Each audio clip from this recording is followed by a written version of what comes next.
age old saying there, well, no one does it like me. It's like, well, no one has the context that's between your two ears. Sure. When the coach is choosing the plan specifically because it is the most scalable, that's a money grab. Most people that are telling you that have a golden goose business, right, that has supported all the other ideas. Most people don't know that, though. Welcome back, guys, to Life by the Horns, where we are all bull and no bullshit. Today, I have got the honor to have a great conversation with Mr. Miles Welch, who has been a friend now for a couple of years. We've worked with you through leadership training. Yep. We go to breakfast damn near every other week to catch up at this point. And we've been working on something for on and off for about 6 months now. And it wasn't until a couple of you guys really pushed me to put a fucking date on the calendar and get this thing moving that, I finally said, enough with it. We just need to rock and roll. And so a big part of the launch of what we're doing is really this, just kind of a coming together, having a conversation to share kind of some of the insights with what, both of us have seen in our positions and why we're putting this program together. And before I drop the name and we get into all that, I think it just makes a lot of sense to kind of do some storytelling, provide some context, and go from there. Yeah. And before we jump right in, how are you? Dude, I'm doing pretty good, man. Doing some travel, got a lot. I'm teaching 6 times this week. Okay. And so I got a lot going on that front. And then plus this is so I'm rocking and rolling. Oh, that's great, man. Yeah. And your daughter just got married recently. She did. Yeah. She did. Yeah. She got married out in Monterey, California. So it's about the most expensive way to do a wedding possible. And what I learned is you don't always pick your in-laws. Right. so that'll be a journey. That'll be fun. Well, hopefully they're not listening to this. Yeah.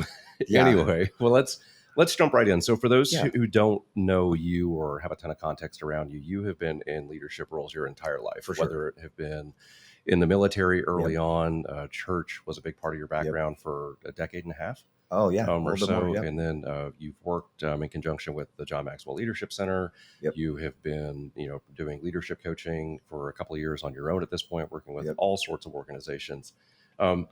Take us back. When did you first notice that so many business owners were stuck, regardless of how hard they were working? What was kind of that aha moment for you where you're like, I need to help with this? Yeah. Well, so I started coaching on my own in my own business back in 2020. And one of my first clients, small business owner, maybe 5 or 6 employees. And he worked 24/7. It seemed everything depended on him. Yep. Every decision was made by him.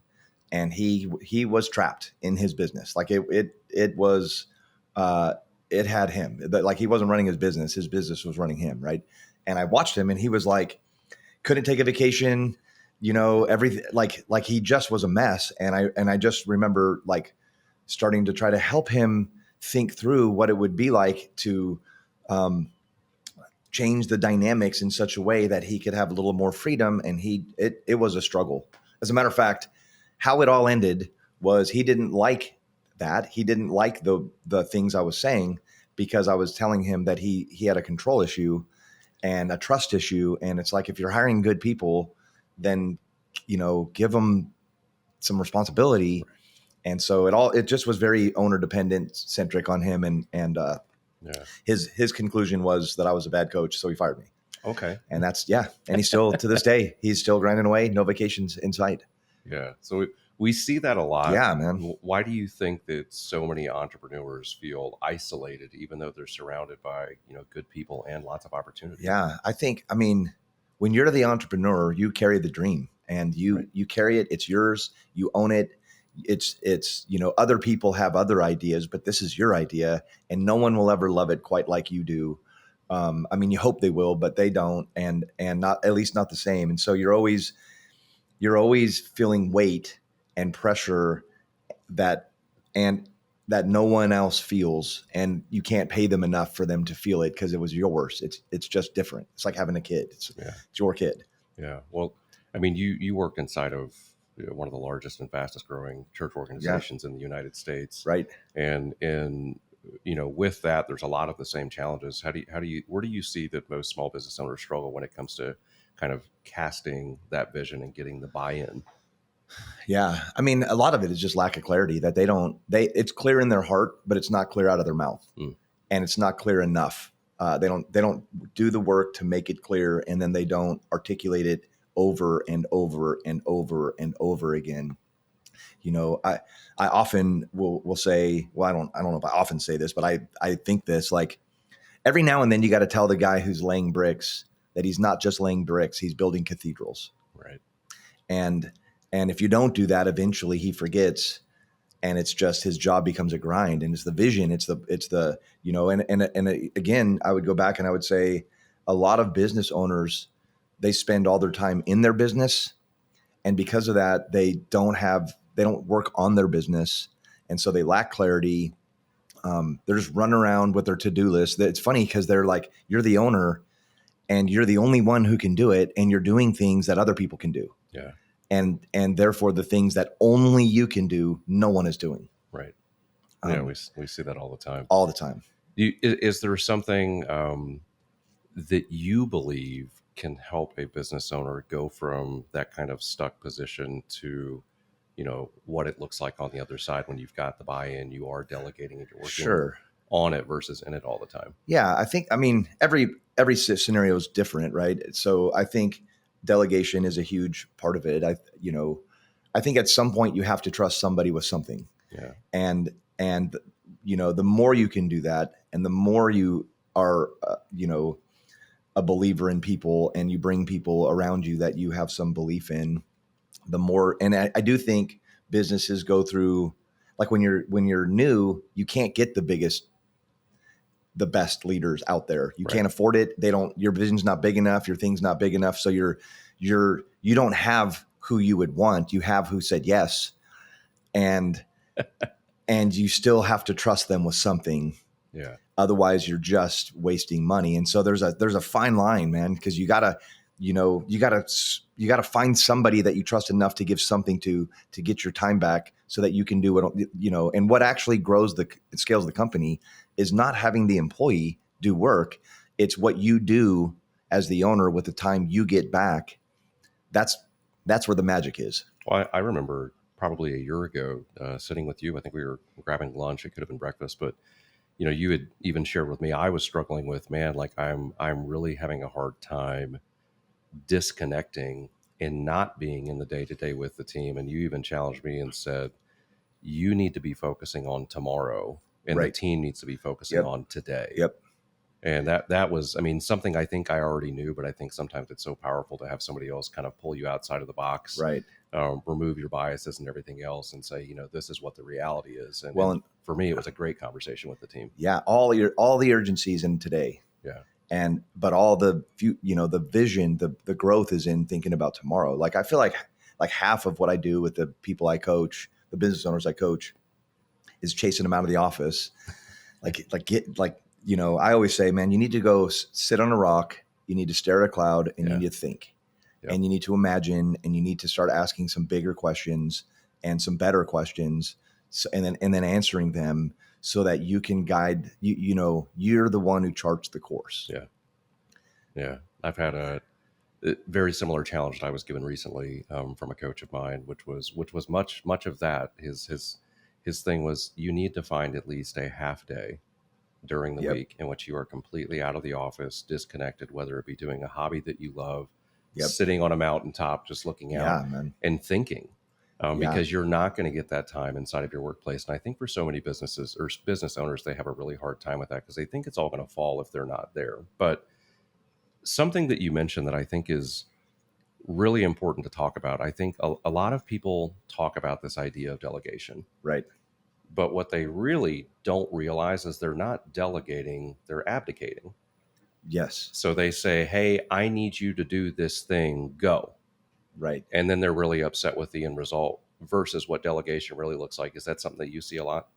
Yeah. Yeah. That's a great thought. Not delegating, abdicating. Yeah. Yeah. Oh yeah. I see that. I think, you can definitely go too far. And I think, in the Marine Corps, we had an acronym USA. Make sure that what you delegate is understood, supervised, and accomplished. USA. I learned that 32 years ago, and it stuck with me. That's how good the Marines are at indoctrinating you. Yeah.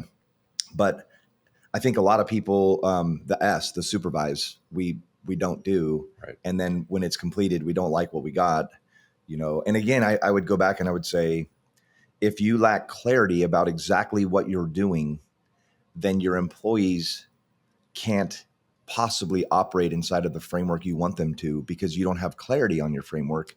Correct. You haven't really articulated your values and your vision and your mission. And so how I think a lot of business owners, they would never think this, but they know it intuitively. I can't delegate to you because I haven't given you enough clarity to give you things, because you will not do it right, because I haven't done the work to be clear enough Right. to give you something that you can do. And so I have to stay connected and micromanage and be involved in all of it, because I haven't created a framework to give you some freedom. Yeah. So I think that happens also. Yeah. There's two things that you said there right there that I think are really important. One, in the latter portion of this, which was, they haven't provided enough clarity. So a great exercise that I even love to use with, whether it be team members or other people that I've worked with, is when they think they're really good at giving direction, I ask them about their experience with AI and its outputs. And when a lot of times I'll get back with inexperience is, oh, it's trash. I don't really get what I want in return. And I'm like, it's because you didn't create enough clarity. There wasn't a framework in place for you to establish, basically the context of what, you need to get accomplished, the role, give it the opportunity to clarify, and seek specificity. And then what's the ultimate task? And it's so funny because I leverage that for, how I use AI in some capacity, but you don't even see that level of clarity when trying to delegate something to somebody. And then we kind of go back to that, age old saying there, well, no one does it like me. It's like, well, no one has the context that's between your two ears. Sure. Yep. They couldn't do it like you without that. The other thing that you had touched on really briefly that I think is so powerful, and it's actually probably going to be one of my first teachings for what we're going to do, is you mentioned vision, mission, and values. Yeah. And I think that's something that as well is so trapped between the two ears of a founder, and they don't do a great job articulating it consistently. And there's so much power to that. And a couple of years back, I read a book from Darius Mershazadeh called The Core Values Equation. Really great book for anyone that's trying to kind of harness, how do I implement this in my organization? And then bigger than that, I think it's really important that, we read things from people who do it really, really well. And I think Darius was voted top 10 CEOs in the nation for culture a couple of years back in a mortgage company of all companies. And then recently, I picked up this book called Unfuck Your Business by Thomas Keenan. And I didn't know what to expect from it, but it was all things that Darius was speaking to in a much more unapologetic blue collar level. And he kept coming back to the same thing that he was seeing consistently with businesses, that they don't have, and this is a great, plug for your organization, North Star, but he said they don't have core values solidified. They don't have a vision solidified. They don't have a mission. And by not having those things, you can't create the culture and the alignment that you're looking for. And his big thing is, you've really got to start there. What do you think about all that? I have a million thoughts. So first thought is this, as you're saying, what I tell my clients is, your core values are what you would lose $1 over and what you would fire a friend over. Yeah. If you wouldn't lose $1 or fire a friend over it, it's not a core value. And so that's how I think about them. The other thing I think, which is a really big thought, that if the best organizations have a missionary spirit, it's the mission, not the, but if you lack clarity on your mission, then you have a mercenary culture where it's about the money and it's just about making money. Yeah. And it's the mercenary culture is everywhere. And so getting, if you want your people to be at their best, you have to appeal to the best part of them.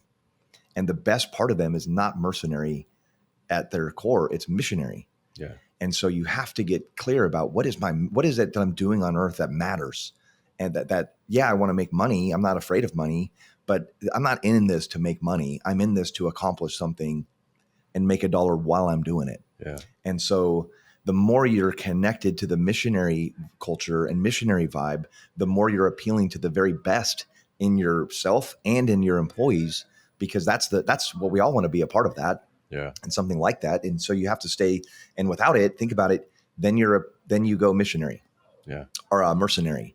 And a mercenary culture is all about how much do I get and what do I take and how do we win a dollar. And if the business is only about making money, then the employees will think in terms of how much money do I get. Right. Which you see a lot of in toxic sales cultures, Yeah. to be fair. I Oh, mean, it's yeah, very dude. much that mercenary style versus, I mean, even when I talk about, sales inside of our organization, we're not doing sales calls. These are enrollment calls. We really want to get them in alignment with what we do and how we can Right. help them get to another level, which is a big part of our vision. Right. It's a very different conversation. For sure. Like, yeah, if you don't believe at your core that what you're doing matters, then it's hard to have a great culture. Yeah. And I think even from my own personal experience, I've seen the impact of when this is done really well versus when it's not. And when it's done really well, I have scanned through thousands of resumes over the years, much like I'm sure you have. And, anytime I've seen somebody who has immense accolades, corporate America, all the things, I'm like, man, I don't think this guy's going to want to work here. Right. This feels like a downgrade. But then, when we've had our vision, mission, and values, very much at the forefront of the hiring process and what we do, through those conversations, what I've normally seen as a byproduct of it is they say, hey, like, I've had some other offers, but like what you shared, man, I can connect with that.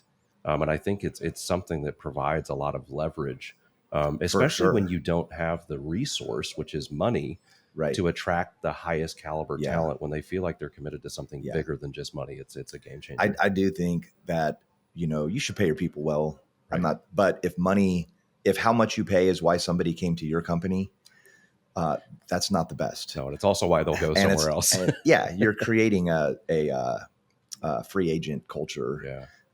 Where it's like, well, what's best for me now?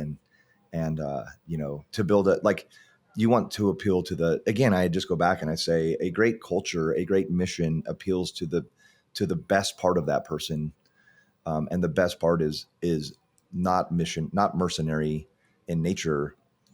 I want to get paid. Yeah. If I'm great at what I do and what I do brings a lot of value, I should get paid great. Yeah. But that's not, I go back and I say, man, I love helping the company. Like when I can help a company go right, it changes their whole culture, how their employees are treated, I watch it ripple effect into their families and into their lives. And I mean, I would do it for free. Don't tell anybody that. I'd do it for free.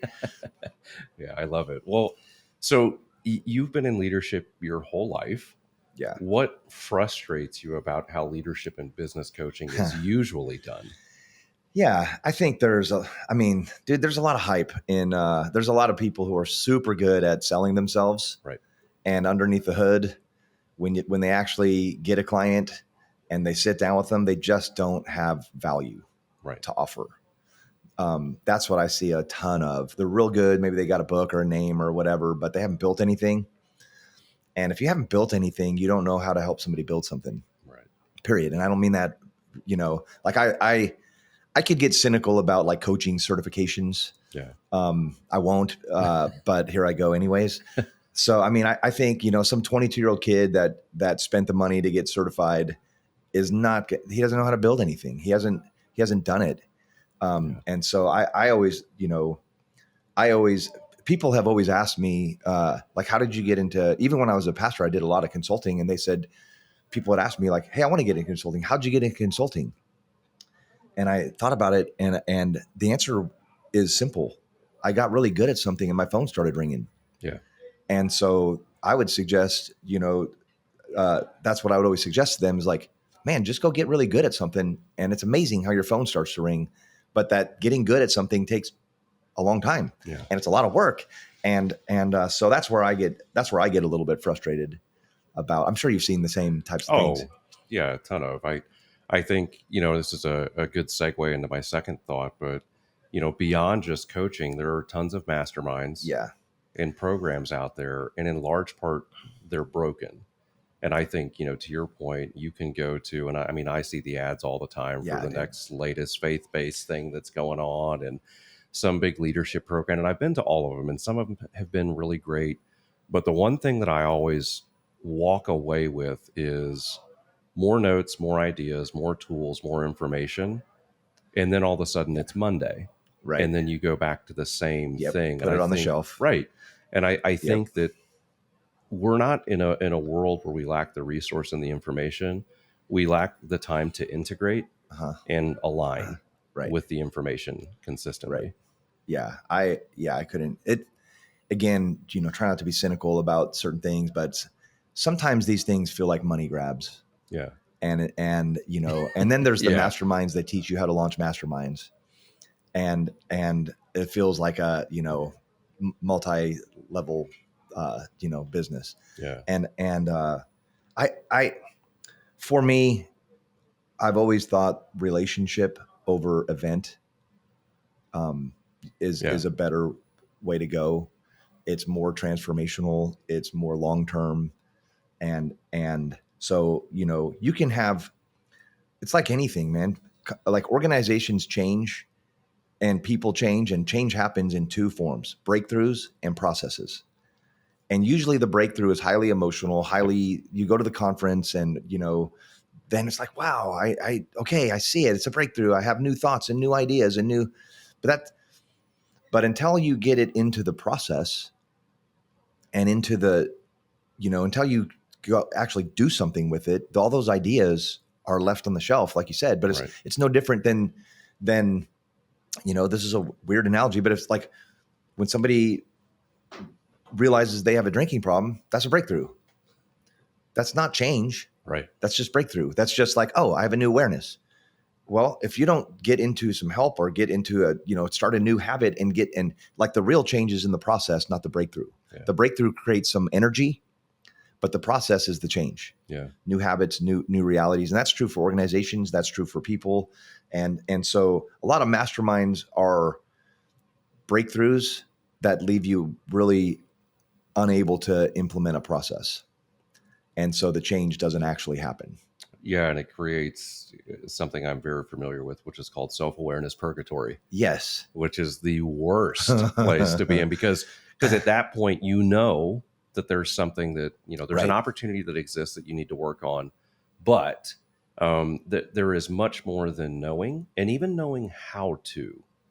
I know I have a problem, I know how to fix it, but if there's no alignment there, generally the results don't transpire. And sometimes it honestly takes what I would consider to be a negative characteristic, which is people pleasing, which is why coaching can also be so powerful, because at least I know from my experience, I'm not going to make the investment and then show up to the meetings and not have done the work. Right. And what ends up happening over time, although I think that it's ideal that the alignment comes first for so many of us, we want to understand what to do. We then need to start doing it to see the fruits of it and get some momentum. Mm-hmm. And then the alignment, unfortunately, happens last. Right. And that's where I think that there's a lot of power in, to your point, more the relationship driven coaching versus, big aha epiphanies and breakthroughs, because although they are important and they're the catalyst, they're not what actually gets you to the other side. Right. They're just super scalable. Right. They're super scalable. And that's why I say, a lot of that stuff. And again, there's great things happening and there's great people with great motives and everything. But some of it is like when the coach is choosing the plan specifically because it is the most scalable, that's a money grab. Yeah. When you okay, yeah, you need to eat and whatever else, but the plan needs to be transformational. Yeah. And you can see those little decisions they make between more for me or more transformational for them. And you can see it because you can see how they built their thing and what were the decisions they made along the way. Were they thinking about the participant getting transformed, or were they thinking about themselves getting paid more? Right. Well, I think to be fair, and I mean, you may or may not agree with this, but I think a lot of times what I've seen over the years in masterminds that I've been a part of and other programs, I think deep down, a lot of what they do with the mastermind is very ego driven. Who can I get here to make me look good? Who can I take photos with? They want to know how they did at the end of the day and everything else. And it's like, well, this was great, but I didn't really walk away with anything other than some cool photos with some cool people. Right. So, which to me is just very surface level. Right. And that's not going to make your business go to the next level. No. Yeah. So, well, so if we jump back, okay, like, gosh, probably 7 months ago or so. So beginning of this year, I'll never forget, we were sitting down having breakfast and started coming up with this kind of idea. Yep. Michael and I, so my other partner and I, we've done business development coaching for several years. I put it on pause for a lot of reasons. And then 2 years ago, we worked with you, with two of our teams for around 12 months, which Yep. was exceptional. But as we kept going through conversation about leadership development, coaching development, business development, all this kind of stuff, um, I'll never forget sitting there and kind of having this aha, which was, much like I was doing and even you're doing right now. When you're doing something that is purely just relationship with one-on-one, we have a limitation of time. Right. So like you're not scalable. Right. Yeah. Neither am I. For Like sure. you only have so many hours within a week. So during the last 18 or so months in which I took my foot off the gas, and I really focused on everything that we're doing, which is small business growth solutions through Best Life Group, Right. I continued to see the same problems come up. And consistently what those was it wasn't that we were getting churn because performance wasn't there. We were getting churn because we were consistently working with small business owners that lacked resource understanding, steerage, coaching for how to get to the next level. So many think that we can outsource everything. And there are many things that you can outsource. What you can't outsource, though, is the development of yourself as a leader.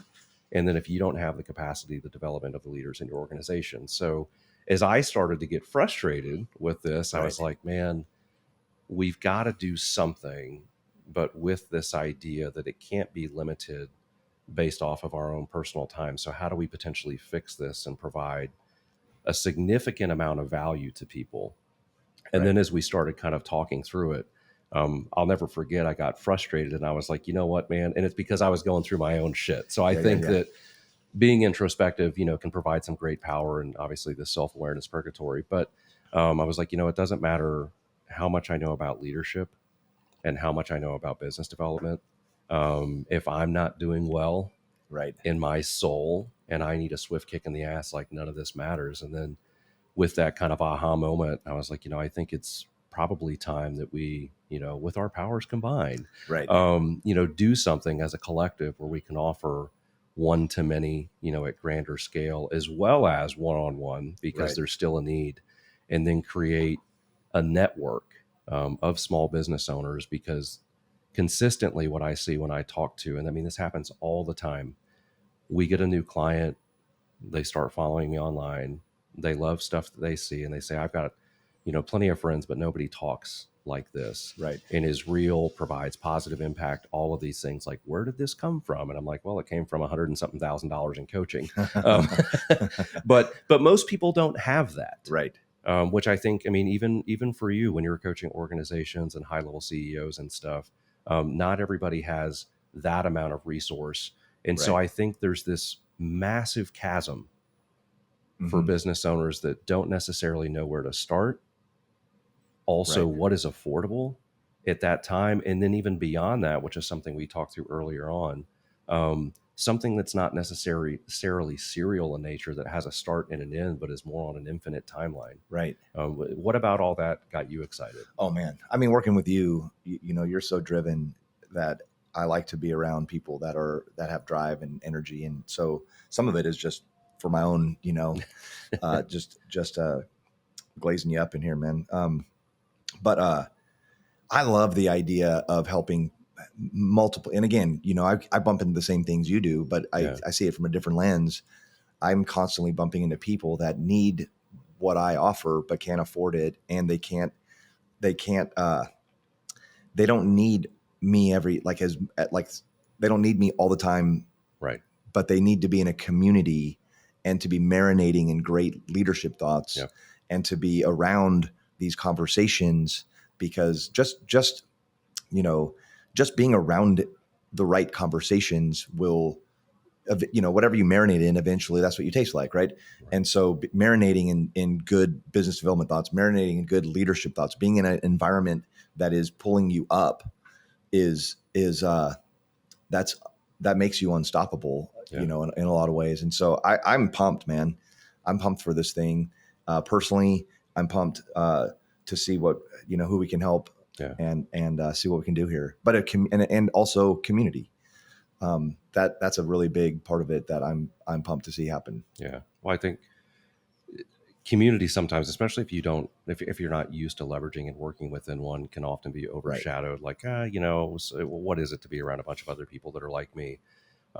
It gives you a lot of access to resource, and for people that you can build a relationship with, and then know, like, and trust, and know that this individual is going to actually do the thing that they said they would. So I think there's a lot of benefit that comes from that. But even bigger than that, one of the things that I think is really important with what we're doing, and we do this in our agency, we talk a lot about holistic growth solutions. Now, our focus is obviously, marketing and technology. But when I took a step back and I was looking at our agency's vision, I'm like, when I removed the component of coaching, we removed something that was really big. And then, selfishly, I was like, I can't extend myself to the manner I was before because it had an impact on my team and our organization, but there's still such a need. So as I've had great experiences with yourself and other coaches I've worked with, even, my mentor and business partner, Michael, the thought was, well, instead of just leveraging your exceptional ability, which is, your genius of leadership development, or mine, which is more systems marketing, business development, I still saw there was a chasm when it came to, financial acumen. There's a lot of, I had 2 business owners this year that left us, and they're like, and I'm like, I'm confused. We're up 50% in year over year revenue. What's going on? And they're like, we're just not making any more money. And then once I started to unpack what that actually meant, it meant that there was no profitability, right? Because they had a spending problem, not a cash flow issue. They had a spending problem, and they didn't have a good understanding of how things work and how to scale proportionately and all that kind of stuff. So with that, I had a pretty deep conversation with Michael, the other founder of BLG, and I was like, look, man, people, as much as he knew this and we've seen this, I'm like, people need guidance and steerage based off of all of your decades worth of experience with many different businesses on how to do this the right way, how to and for most of us, when we start our own business, obviously we're trying to make money in the immediate, but the long term is either legacy, how do I pass it down, or how do I sell it? And then time and time again, I see with small business owners, like, they go to sell it and they're selling somebody self-employment. Right. They're selling them a job. They're not selling them a business. So for me, it was in large part, how do we help business owners with the now and what's immediately in front of them, and then make them better? And then beyond that, how do we help them accelerate to a whole different level and then create this legacy or a sellable asset? So in large part, that's why I think it has been so important when putting this together to have several different coaches, so that people can hear from all different vantage points. And then even beyond that, there are exceptional people that I have paid or invested a lot of money in, that also I want to give the opportunity to come on here and be a guest and share about transformational coaching, alignment, nervous system, regulation, and all these other things that are so important for businesses. So I love it, man. It's going to be awesome. I'm looking forward to learning from you guys. Yeah. I need help with we all do. I know you can only be an expert in one or two things, right? Yeah. Yeah. No, I think we all do. And I think it's going to be such a great thing. So, we've been talking about it. Shame on me, haven't identified the name or anything. So, yeah. And it's so funny. We went back and forth for the longest time on what to call it. I even remember at one point you were like, I don't really care. This isn't my zone of genius. You're the marketing guys. You tell me. You're like, I don't care about color. I don't care about any of this. He was like, you even shared, like, I'll handle the presentations and the frameworks and all that, because that's, where I excel, but the rest of it's up to you guys. So we went back and forth for quite some time, and we ended up landing on this idea of limitless. Right. And the reason behind it was, again, when you look at one-dimensional coaching, there's clearly a lid. Right. You're going to get it so far, and then all of a sudden you start regurgitating the same information. For this program, with this idea of not serial in nature, you can plug in at any time. You get access to all the previous resources and recordings that we put together, and that it just continues on, infinitely. Right. So that's really where the name came about, because I really want people that plug into this to realize that, hey, this is a long haul. You know, I'm not jumping in this for 9 weeks and then I've got it all figured out. Candidly, if we could teach you in 9 weeks everything we know about business, we don't know a fucking thing. That's so good. Yeah, That's so funny, dude. But no, but there is a lot. So, and then to give people, you know, kind of an idea of like what this actually looks like. So you plug into this, you know, what it looks like right out the gate. Super easy to sign up. I mean, you literally just go to limitless.lifebythehorns.com. Plug in. Once you've signed up, you get access to our high level community. Inside the community, if you're familiar with School or other platforms, private Facebook groups, you name it, much like that, folks will get to plug in right away. People will get to see who you are, your bio, all that kind of good stuff. You get to introduce yourself and start getting connected. We'll be sharing resources, you know, motivational stuff, all that kind of stuff regularly. And then what we'll be doing is we'll have a regular cadence of these one-to-many coaching sessions. What those look like is, you know, I believe we're doing Tuesdays at like 2 or 3 o'clock, which we still have to get that solidified. But every time that rolls around, it's going to be a great opportunity for one of us as a coach to kind of go in and plug in. And I don't even know if I love necessarily the word teach, because it's not that we're talking down to anybody or anything, but we're going to be exploring ideas and frameworks and stuff that we know works. Right. And hopefully, you know, elevating somebody from where they are, you know, to a much accelerated manner within months, not years and years worth of trial of error, which is what I had to go through. Right. So we'll plug into that. I mean, most of these trainings are going to be 30 to 40 minutes. There's going to be actionable stuff that they actually get to work through, through the presentations themselves. They'll have frameworks associated with it or homework. And then even greater than that, because I don't think it's enough to just educate and share. Right. There has to be time set aside to conversate. And I think because it's going to be businesses of all different sizes, I think that time is going to be very important for people to ask questions about, well, how does this impact my business at this level, so that we can give them some steerage and feedback. Yeah. Any thoughts to? Yeah. Oh yeah. I think, you know, like there are principles and there are practices. Principles tend to be universal in nature, which is why you can do one to many and you can say a principle and everyone goes, yeah, that all works. But then implementation, the practical, is very contextual. And so it requires you taking, you know, translating thoughts into your context and making them work. And so usually principles are one to many, practices are one to one. Right. Actually implementing them are one to one. And that's why a good balance of, you know, having discussions, talking about principles, kicking around ideas in a group, and then individually going, okay, what the hell do I do with that? Yeah. And it's like, well, let's talk, what, you know, and climbing into context, and then allowing that principle to come to life in practice in a context that requires one-on-one time. That requires some, you know, sitting down and actually talking about it. And it requires understanding their, you know, the context of the people we're going to be working with. Yeah. And I think that integration is so important. Right. Nick Saban probably says it best, that we don't practice until we get it right. We don't practice until we can't fuck it up. Yeah. He probably didn't say fuck, but I did. But it's until we don't get it wrong. Right. And I think that's a really big part of this. And then, you know, although the one-to-many sessions I think are super important for, you know, marinating, to your point, you know, taking these things, bringing them to life, having time to conversate and integrate.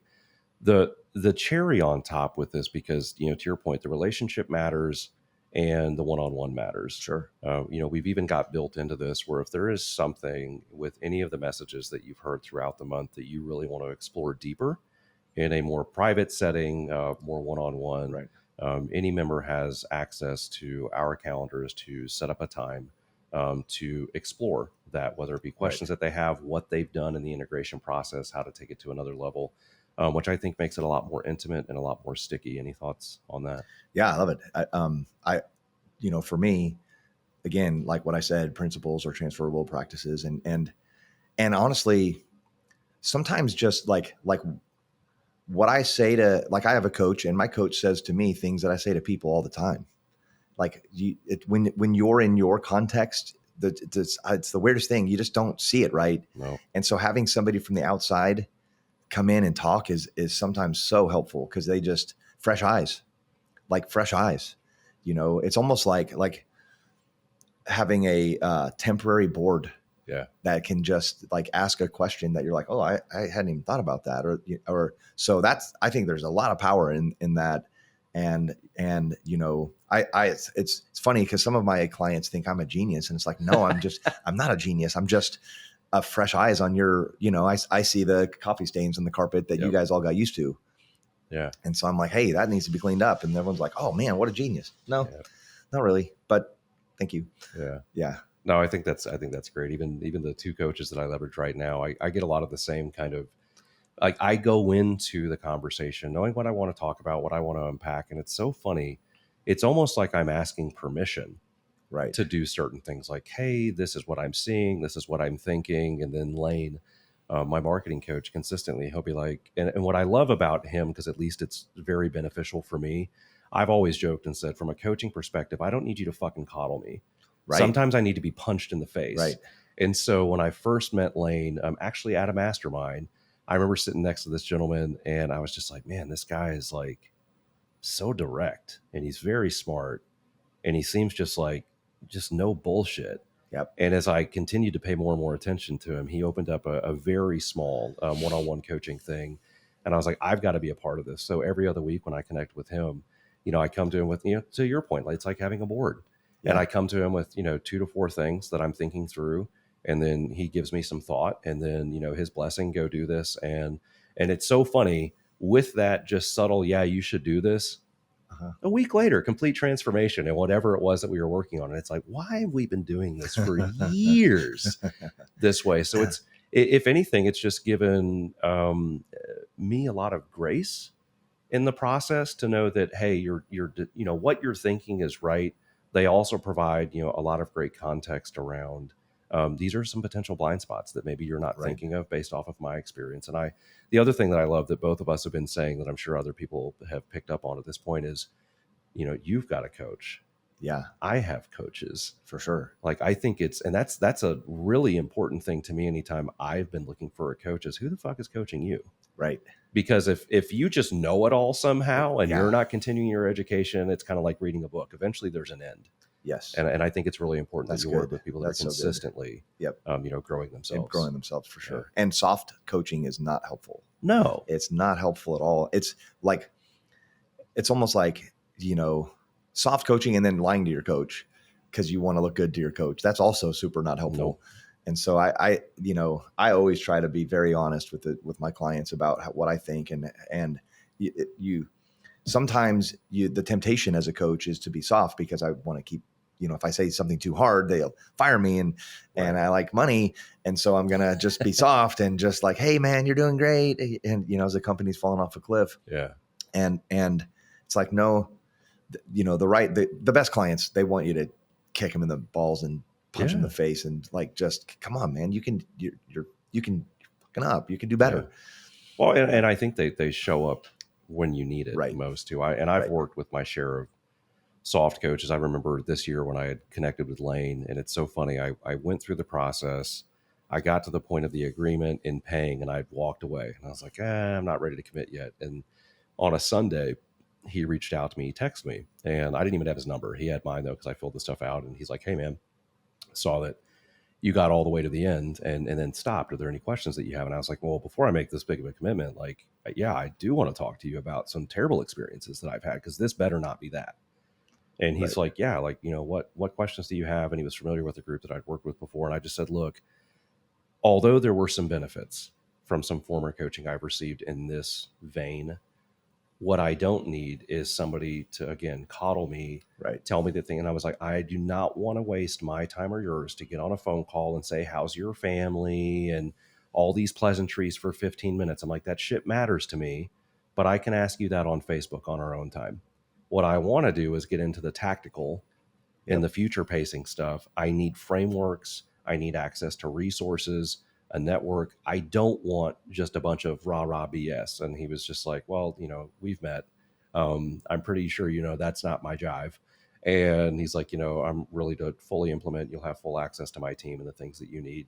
And that was enough for me. And then sure enough, our first meeting, we identified where we were, where we needed to go. We were looking at financials.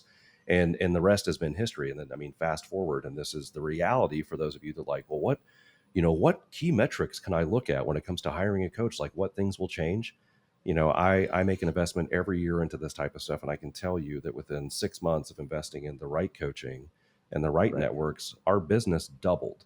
Right.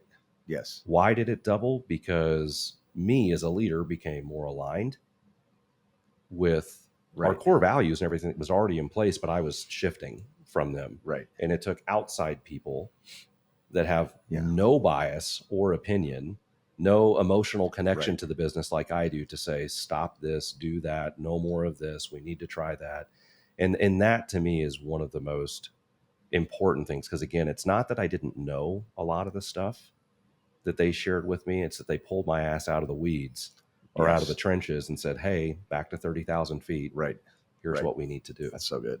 Yeah. That's so good. Yeah. Your business isn't stuck because of the economy or your competitors. Let's be real. It's stuck because you're still operating when you should be leading. You become the manager, the bottleneck, and the guy who thinks delegating means sending one more Slack message. And here's the kicker. Most coaching programs don't actually help. They're full of hype, delivered by people who've been so far removed from the battlefield, they're basically giving war advice from a vacation in Cabo. You leave inspired for about 48 hours, then what? No accountability, no measurement, no change. That's why we built Limitless Leaders. Weekly live coaching where the rubber meets the road. Monthly one-on-one sessions you can actually implement. And a private network of owners who know exactly what you're going through because they're living it too. It's practical, it's personal, and it works. The investment is small, the return is massive, and the relationships game-changing. We don't build hype, we build leaders. So join us at limitless.lifebythehorns.com, because leaders aren't born, they're built, and it's time to build you. So, I guess I jumped ahead a little bit, kind of like what my transformation looks like, but what do you think for somebody who maybe has never even invested in coaching, that is potentially thinking about this, and we've made it very attainable to anybody at any level of business. Sure. It's not inexpensive to work with you one-on-one, nor is it us or anyone else that's going to plug into this. But outside of financially, because I think we've covered that, there shouldn't be objections there. Like what to you do you think a transformation is going to look like for somebody who plugs into this? What does it look like 12 months later for them? Yeah. I think the first thing is mindset. Yeah. That everything starts with the leader, right? And all you talk about being limitless. So many of us have such limiting beliefs that we don't know that we have, that are holding us back. And the first, like, I'm a leadership coach, the first person you lead is yourself. And the most important person to lead is yourself. And the hardest person to lead is yourself, because you can lie to yourself, and you often do, and you believe it because you want to believe it, because you're telling the lies on purpose so that you can keep living the small realities, and so having somebody else come along and say, no, actually you could do a lot more, and having that kind of belief and that kind of inviting you up in mentally how you think, will transform your life in every arena, but that will surely have impact into your business. Yeah. And so on my end, that's where I would start. And then it's leading your team, getting everybody in the right spot, getting everybody doing the right things and motivated. And, the first, in my opinion, the first role of a leader is to get the right people on the bus, the wrong people on the off the bus. And then you put them in the right seats, and then you figure out where the hell we're going. Yeah. And so I'm a who first, then what person. Because I think most of the breakdowns, if you break down a business to like the people and then what we're doing, most of the time what's falling apart is because of who's doing it. So it's not the strategy, it's who's executing the strategy. That's the problem. Yeah. And the strategy's fine. And no strategy works. Somebody works it, right? Somebody muscles the strategy over the finish line. That's how things work. There's no strategy that's just so beautiful that doesn't come with friction and breakdowns and miscommunications. And what happens is somebody muscles it over the finish line and makes it work. And so if you don't have people that can and will do that, then strategies fail. And you're like, oh, that was just a bad strategy. It's like, no, it was the great strategy. It was bad. It was the person. Yeah. And so getting the right people on the bus, the wrong people off the bus, put them in the right seats and figure out where the hell we're going is all in my thinking very much leadership. And that will have a transformational experience, as a coach or you're in your business. You will not be the same when you start thinking like that and executing like that. No, I think it's going to be a game changer. So with that, and we've alluded to this a little bit, but you've been around dozens, if not hundreds of leaders at this point, or more. So you've seen when leaders win really big and when there's been catastrophe on the other side. What do you think the big difference maker is, when it comes to the ones that are winning and the ones that are not? Yeah. I think it was, Inc. magazine several years ago did a study of their 500 top companies, startups that were successful. And they asked the leader of the startup, what was it that made you successful? Was it the idea that you had or the execution of the idea? And 88% said it was the execution. Yeah. 12% said the idea was just so good that it was going to work. So to me, it's not a mystery, and you can be unlucky and, I met several people that started a business right at the beginning of 2020. And it's like, okay, well, no one can predict the world's going to end. And, we're going to have a pandemic and it's probably, a fragile new startup is probably not going to survive that. So that can happen, but by and large, it's execution. Disciplined thinking creates the best strategies. Disciplined execution is what actually wins. Mm-hmm. And it's not rocket science. It's just sweat and coming in today, like I always say, like greatness is not standing on a stage, receiving an award, that kind of thing, that happens and those moments happen, but those moments are whatever, who cares? On a Tuesday at 2 p.m., you're doing exactly what you said ahead of time you would do, and no one would know if you didn't. Right. That's greatness. Yeah. And that is what makes great companies. Your ability to do that and your ability to hire people and inspire them to do that. Yeah. Yeah. I think I love the end of that. I think for me, one of the things that I think is such a game changer for those that are truly excelling versus failing. Yeah. Is very intentional focus. Yeah. Because what I see time and timing, I mean, I even had a conversation with a business owner a week or so ago, and guy's got five different businesses. Right. We start conversating through what it looks like to work with us and the investment, because it's 5 different businesses, not one. Mind you, between the 5 businesses, they're doing less than $10,000 a month. Oh. And then he tells me, I've got 2 or 3 that I'm about to launch as well. No. Right. Yeah. And so, and I said, do you think for a moment that maybe we're going too wide and not deep in anything? And he sat there and he thought, and I said, really the only way to invest in this properly and make this work is I hope to God you do something outside of this that pays very well. Right. And he said, well, I do salsa lessons on Wednesday to help my wife. And I'm like, well, I hope it pays a shit ton. But I see it all the time too. And I even in my experiences, I've been the byproduct of this, and I see it over and over and over again, because the world in large part teaches us hustle culture. Yeah. Just do more, do more, do more, do more, do more. Right. I promise you will burn out and fucking fail and hate what you do at the end of the day. Yep. And the other is, well, you need 5 streams of income. Right. You need all these things going on. And the real reality of that is most people that are telling you that have a golden goose business that has supported all the other ideas, where any of the revenue that these other ideas have generated, they've been able to take immediately and just reinvest back in, reinvest back in, reinvest back in. Most people don't know that though. And they just go, oh, I've got to have all these other things. And then when we were doing one-on-one coaching consistently, it was like, yeah, this does look like a great investment from just a dollars and cents standpoint, but from a bandwidth standpoint, this is going to be a fucking disaster. Right. You already can't grow the one that you have.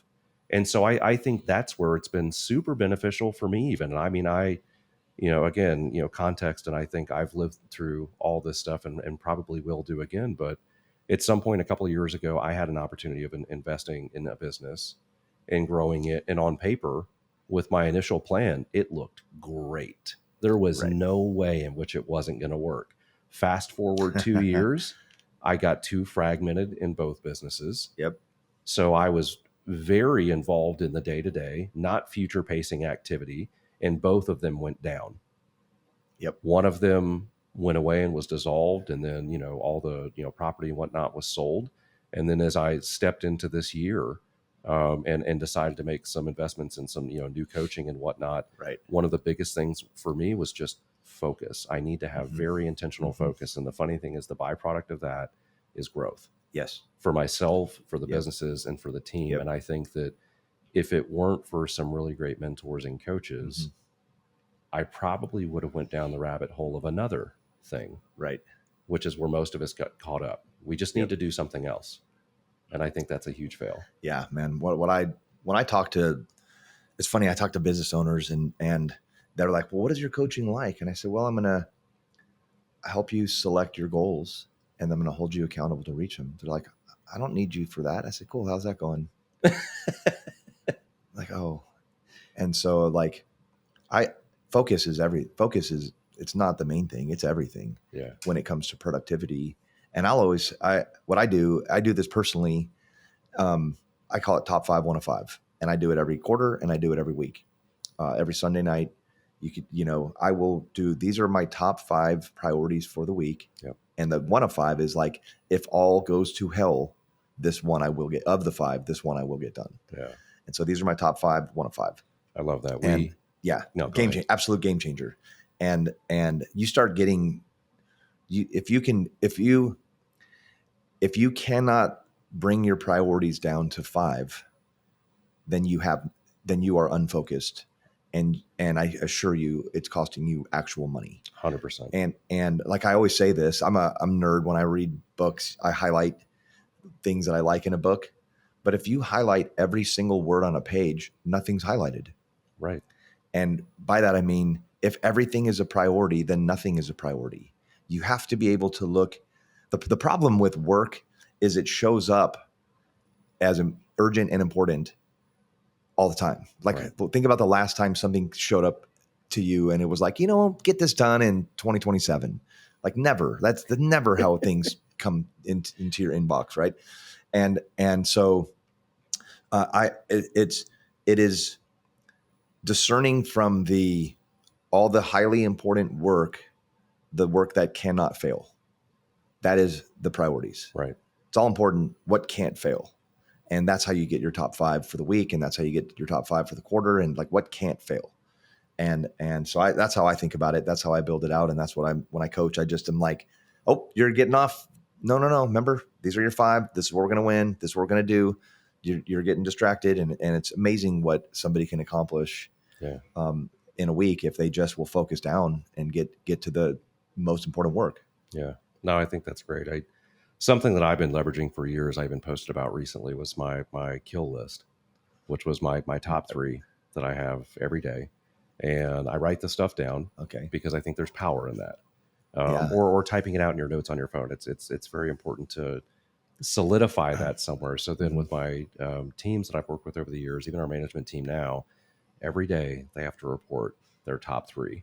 And it's not, I'm going to get to inbox 0. I'm going to make sure that that's big picture shit that's going to move forward. Right. It's the big picture stuff that's going to move the needle. Right. And consistently what I've seen is that most in the early stages of that go, well, WTF, if I only get 1, 2, or 3 things done today, that's just not enough. It's like, no, you're going to get the other stuff done. But these things, to your point, these are the without fail going to happen. Yes.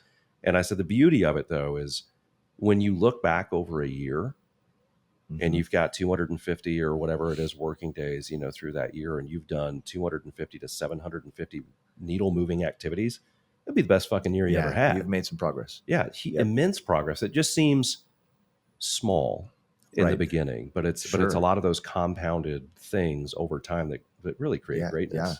Yeah. Again, 2 p.m. on a Tuesday, you're doing what you said you would do. Right. When you don't want to, And if you didn't, nobody would notice. Right. That's greatness is born in that moment, Yeah.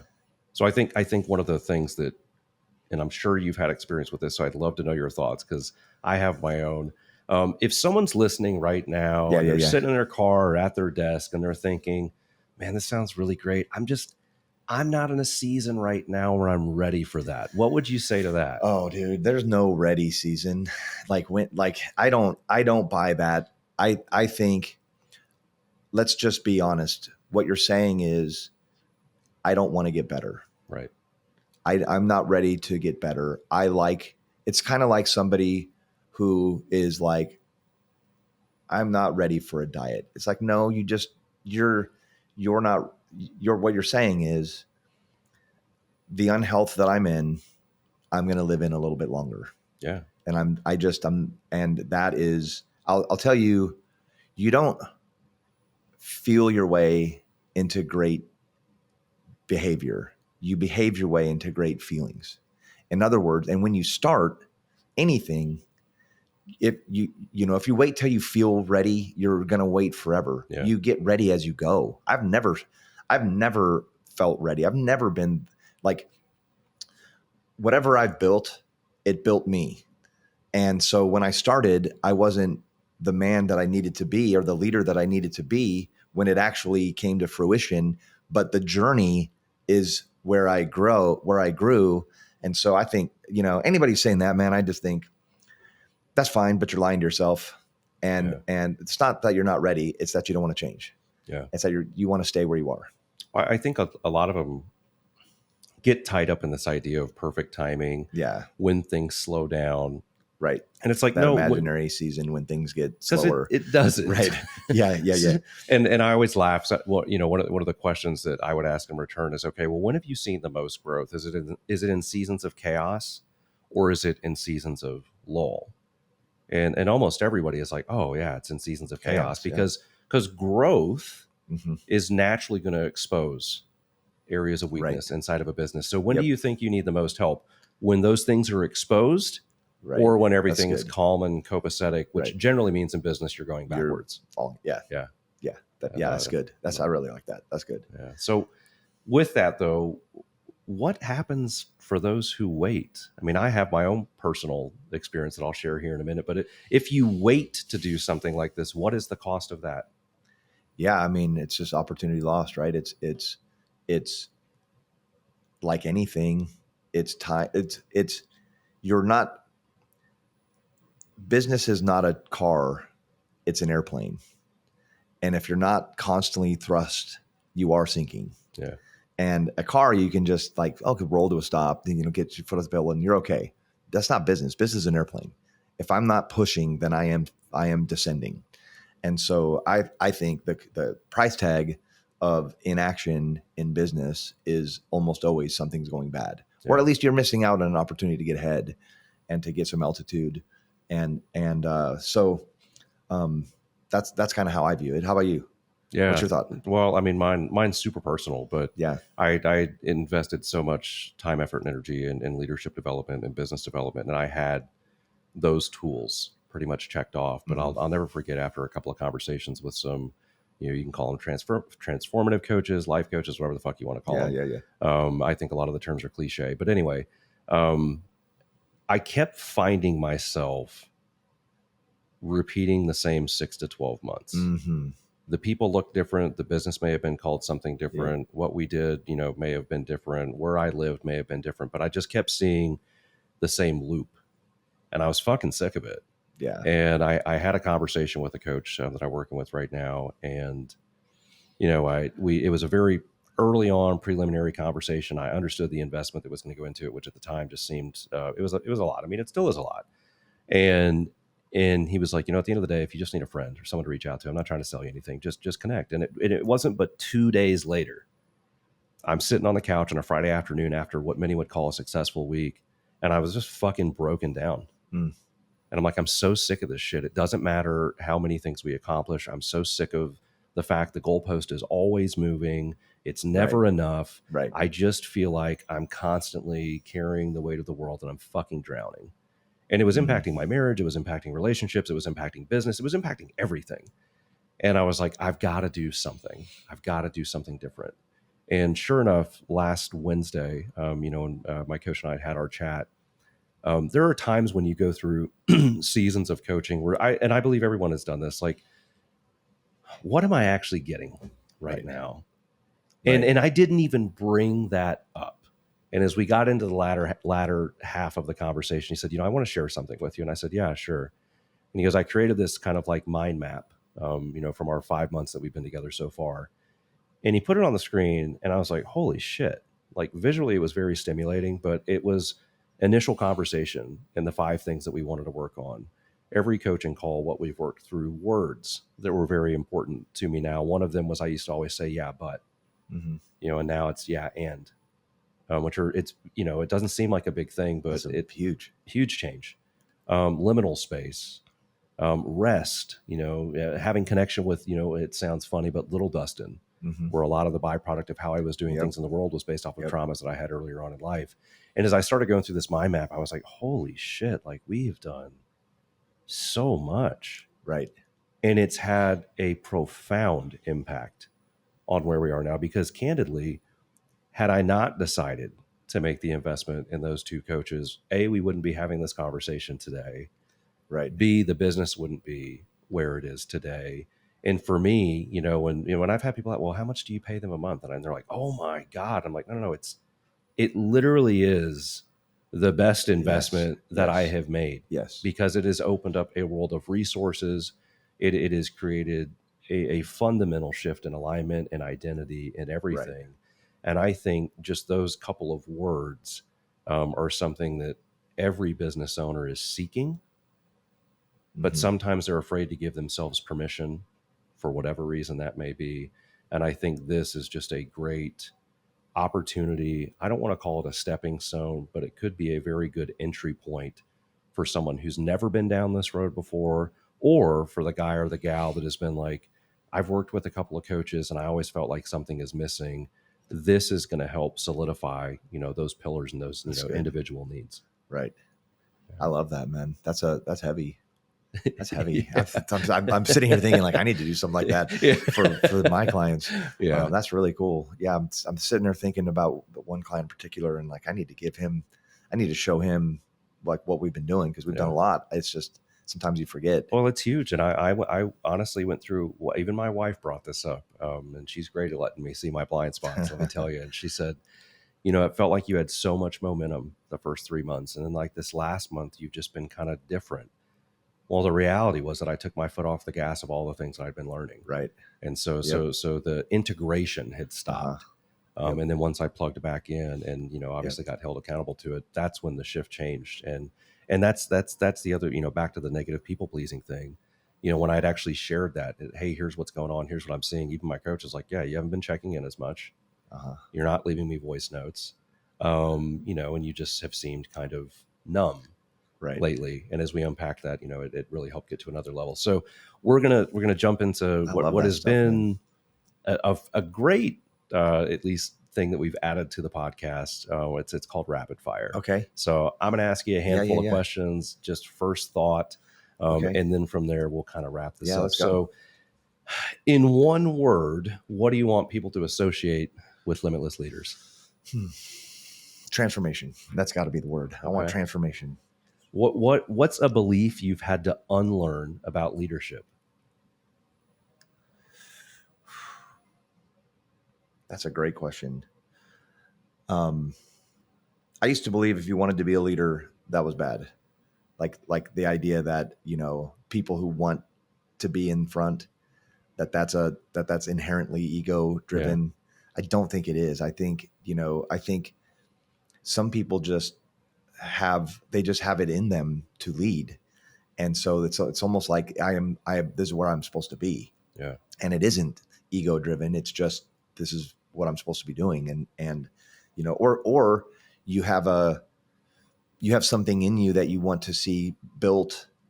And so you're starting to build it, and that puts you in the leadership role. There's not, you do have to have good confidence to be a leader at some level, but I don't think, the whole idea, whoever wants to be the president shouldn't be the president, because some people, I understand what that means, but I don't believe it's true. Something that you had shared with us in a training many months ago was, and I'm paraphrasing, but it's not about title, it's about impact. Yeah. Yeah, man. Which is such a fallacy with a lot with leadership. Yep. Oh, it's about, having, being the CEO or being the president. No, it's about the impact that you make. I think the best leaders don't need titles. I mean, I've been in organizations in the middle and had more influence over people at the top because, this is probably a John Maxwell quote, but like the position doesn't make the leader makes the position. Yeah. No, that's great. Yeah. This one's great. What is harder, leading a business or leading your family? Oh, family. Get out of here. Every day, man. And family is, they see the soft underbelly of who you really are. Yeah. And they know. Yeah. And, you said, your wife's good at giving you feedback and they should. But they see things about you that others don't. And, you want the people who know you best to respect you most. Yeah. And that's hard to do day in and day out. Well, and they see the good, bad, and the indifferent. I think one of the funniest things that's came out of my mouth as of recent, funny and sad at the same time, was, you can't fire your family. Right. But you can fire somebody on your team. Right. And then I laughed. I didn't even skip a beat. And I said, well, my mom fired me, so I guess you can fire family. But what's one book that you've read that actually changed your behavior, not just your thinking? Book that I've read that changed my behavior. Oh my God, the 8th. So I'm forgetting the name of the book. So the 7 Habits of Highly Successful People, Stephen Covey wrote that, right? Yeah. He wrote another book called The 8th Habit. And what he said was, it's super simple. And maybe it was just, the right thought at the right time. But he said between stimulus and response, there is choice. And if you can take control of that moment between stimulus and response, you can change your life. 100%. And that, again, maybe it was just right thought at the right moment for me, changed my life. Yeah. Changed my life. And I started taking control of my responses because of, and it's just a little picture with 2 lines and stimulus, response in the middle, choice. Yeah. And I think that's super it's powerful. so powerful, dude. Yeah. And if because some people, if you don't have that, if you don't take custody of that moment, then you are literally, whatever is hitting you and you're responding to is defining your life. And you feel like life is happening to you. Right. But as soon as you take control of that, then you happen to life. Then suddenly you're in control of what you're doing. So huge transformational book. Yeah, that's the big differentiator between logical thinking, right, and then emotional. Primal thinking or emotional, which happens in your limbic system, which is very fast. Exactly. So no, I think that's great. So there's another book called "You Are the One You're Looking For." You Are the One You're Looking For, and it is a book. Honestly, it's a very therapy-ish book, but it's similar to it talks about like you have to be your own primary caregiver, and when your spouse needs to be your secondary, but you have to take care of you first. Yeah, because if you put it on them to be your primary, that's too much for them. They can't handle it. Yeah.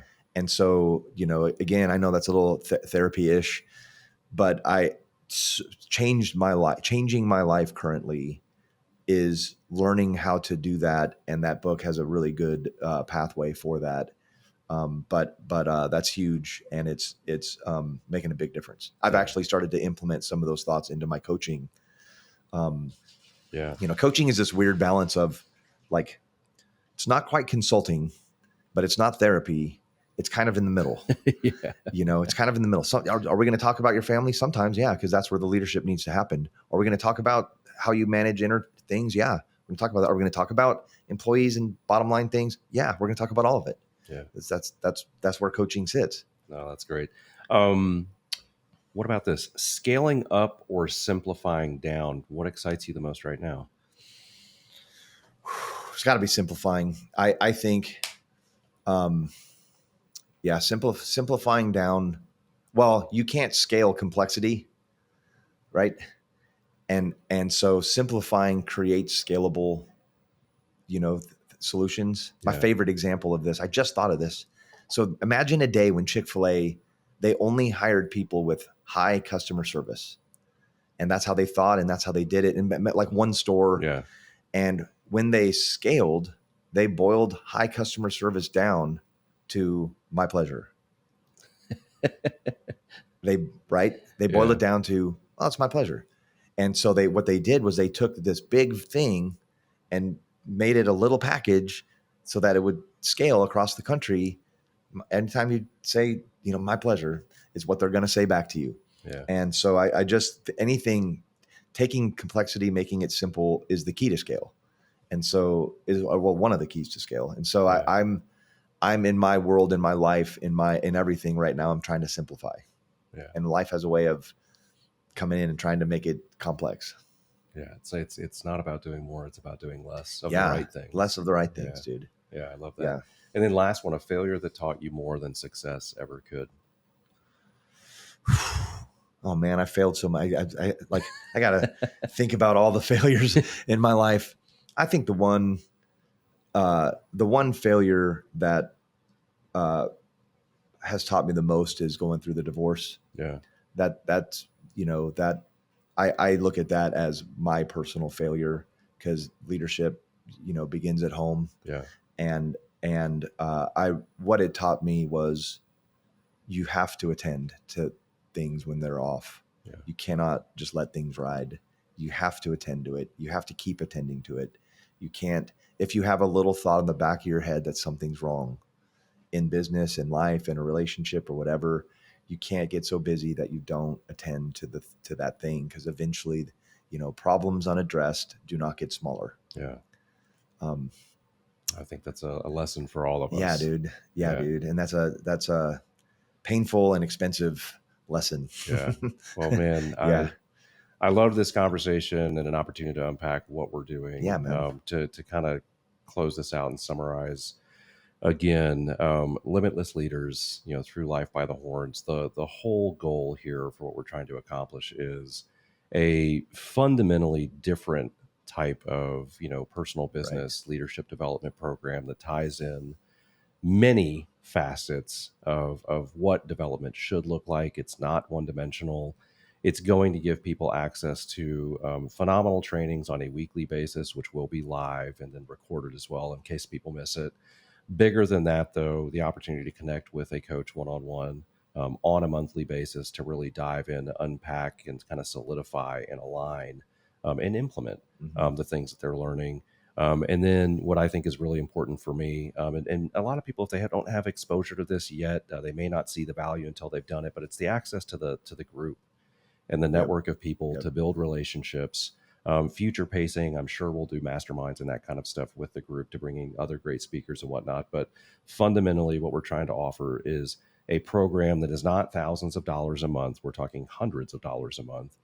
So very attainable. Right. Gives you, again, multi-dimensional access to developing yourself, a great group of people, one-on-one coaching, and then one-to-many at the same time to kind of keep that cadence and momentum building through this process. So other than that, check it out. You can actually sign up now, limitless.lifebythehorns.com, and that's life with a Y, limitless.lifebythehorns.com. We will be going live for our first session the week of October the 6th. I believe the 6th is the Monday. I plan on having the first session on the 7th. And other than that, I really appreciate you being here, wanting to be a part of this. I'm super excited about the clients that I already work with that are jazzed, that want to do this thing.